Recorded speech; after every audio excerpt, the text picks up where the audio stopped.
పరిశుద్ధ నామమునకు మహిమ కలుగునుగాక. క్రీస్తునందు ప్రియ దేవుని బిడ్డలారా, ప్రభువైన యేసు క్రీస్తు పరిశుద్ధ నామములో మీ అందరికీ ఈ కాల శుభములు తెలియచేయచ్చు ఉన్నాను. ఈ దినమంతయు మీకు మీ కుటుంబానికి దీవెనకరముగాను ఆశీర్వాదకరముగాను దేవుడు అనుగ్రహించాలని మీ కొరకై ప్రార్థిస్తూ ఉన్నాను. నేటి దినము కొరకు ఏర్పాటు చేయబడిన దేవుని వాక్యము యోహాను సువార్త 14వ అధ్యాయం 27వ వచనం. శాంతి మీకు అనుగ్రహించి వెళ్ళుచున్నాను, నా శాంతిని మీకు అనుగ్రహించుచున్నాను. లోకమిచ్చినట్టుగా నేను మీకు అనుగ్రహించుటలేదు. మీ హృదయమును కలవరపడనీయకుడి, వెరవనీయకుడి. ప్రియులారా, నేటి దినము కొరకు ఏర్పాటు చేయబడిన ధ్యానాంశము శాంతి. ప్రియులారా, క్రీస్తు తన శిష్యులను విడిచి వెళ్ళక మునుపు వారికిచ్చిన గొప్ప బహుమానాలలో ఒకటి శాంతి. ఒకవేళ జరగబోయేదంతా ముందుగానే మనకు తెలిస్తే ఆ కష్టాల్ని తప్పించుకునే ఏర్పాట్లు చేసుకోవడమో లేక వాటి దిశను మార్చే ప్రయత్నమో చేస్తాం. తద్వారా ఈ అసౌకర్యవంతమైన అనుభవాల గుండా మనం వెళ్ళవలసిన అవసరం రాదు. అయితే రేపటి శ్రమలను దేవుడు మనకు ముందుగానే బయలుపరచడు.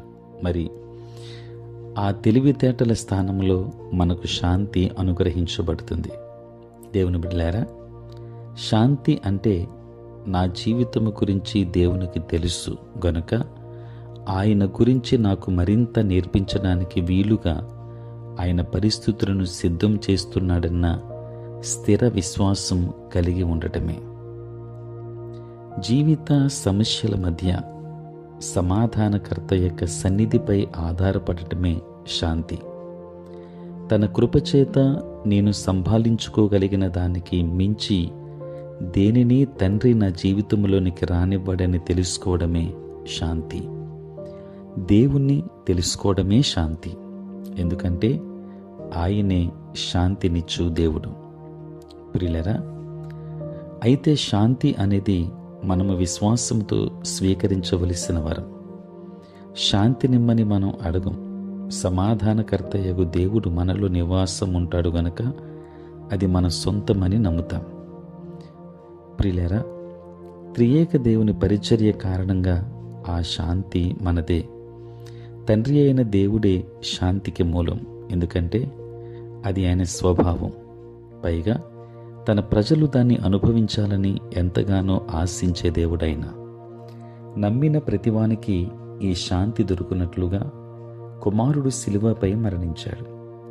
పరిశుద్ధాత్మ దేవుడు మనలో ఉండి క్రీస్తు వాగ్దానం చేసిన శాంతిని మనకు పంచుతాడు.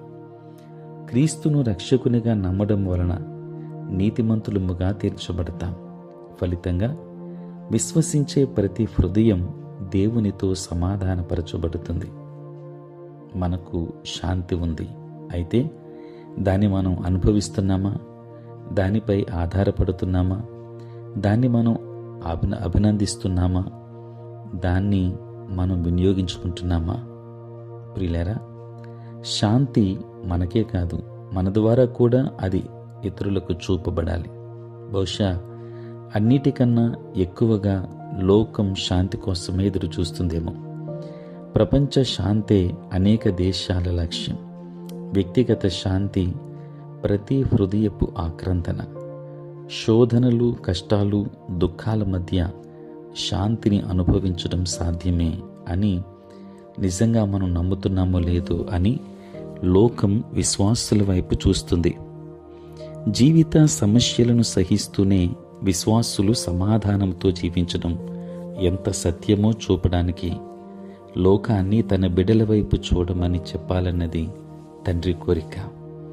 దేవుని వాక్యాన్ని వించిన దేవుని బిడ్డలారా, దేవుడు మన జీవితాల్లోనికి అనుమతించిన పరీక్షలలో మన జీవితాలు దేవుడు మనకిచ్చిన శాంతిని చూపుతున్నాయా? దేవుడే శాంతి అయి ఉన్నాడు.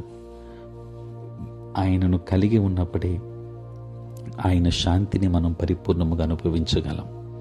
దేవుడు అనుగ్రహించే శాంతి మీ కుటుంబంలోనూ మీ జీవితంలోనూ మెండుగా ఉండునుగాక. ఆమేన్. ప్రార్థన. పరిశుద్ధుడైన తండ్రి, మీకు వందనాలు. రాత్రంతయు కాపాడారు నాయన. ఉదయం లేచి మిమ్మల్ని స్తుతించే భాగ్యం ఇచ్చారు. నీ స్తోత్రాలు. ఈ దినమంతా కూడా మీ సన్నిధి మాతో ఉంచండి. మీ ప్రసన్నత మాకు దయచేయండి. నేటి మా పనులలో, ప్రయాణములలో, పరిచర్యలో మీరు తోడుగా ఉండండి తండ్రి. బలహీనులైన బిడ్డలను బలపరచండి. అనారోగ్యంతో ఉన్న వారికి ఆరోగ్యాన్ని ఇవ్వండి. సమస్యలతో ఉన్న వారికి సమాధానమునివ్వండి. శాంతినిచ్చే దేవుడవు, ప్రతి కుటుంబంలో, ప్రతి ఒక్కరి జీవితంలో కోల్పోయిన ఆ శాంతి మరల మీరే అనుగ్రహించుమని ప్రార్థిస్తున్నాం.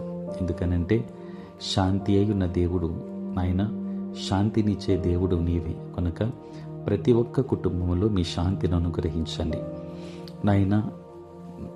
నేటి దినాన ఇంకా నీ నామం నెరగక నశించిపోతున్న వారున్నారు. అటు వారికి రక్షణ భాగ్యాన్ని మీరు ఇవ్వండి తండ్రి.